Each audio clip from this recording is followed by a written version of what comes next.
उद्घाटित है ऐतिहासिक कटक बालीजात्रा। मुख्यमंत्री मोहन माझी कटक बालीजात्रार उद्घाटन कर पूर्व मुख्यमंत्री आकर्षणीय भाव सज्जित एक विराट डंगार आसी बालीजात्रा स्थल में पहुंची शालापत्र तैयारी डंगा भसाई मुख्यमंत्री बैटेरी गाड़ी जाई मुख्यमंत्री किसी स्टल देखा स्वयं सहायक गोष्ठी महिला आलोचना कर बालीजात्रा को उद्घाटन कर मुख्यमंत्री कहते कटक बालीजात्रा को यूनेस्को मान्यता आम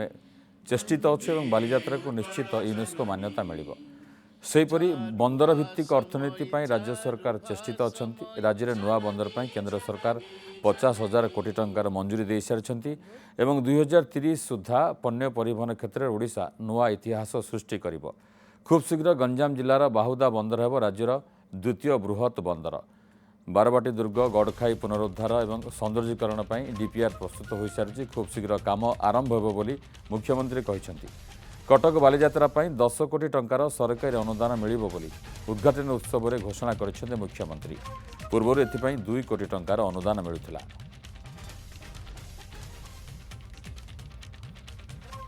एक कैपिटल रीजनल रिंग रोड ये प्रस्तुत करा जाउछि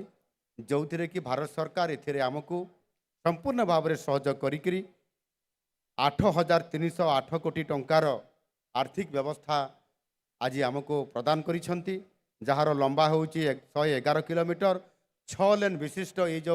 रोड हेब ये निश्चित भाव में ये जो कैपिटल रीजनल रिंग रोड जो प्रतिष्ठा हेबा द्वारा कटक सहरर नवेकलबर वृद्धि हेब बांकी पर्यंत चौद्वार एवं ये समस्त को मिसेब भुवनेश्वर खोर्धा पर्यंत ये अंचल समृद्धिशाली हेब अर्थनैतिक दृष्टिकोण एवं आमे आगामी दिन में भारत वर्षर एक बृहत एक अर्थनैतिक रिजन हिसाब से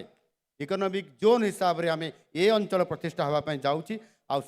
भारत सरकार माननीय मोदी जी ताकू अप्रूवाल कर ये गोटे बहुत बड़ कार्यक्रम आज हाथ को नहीं।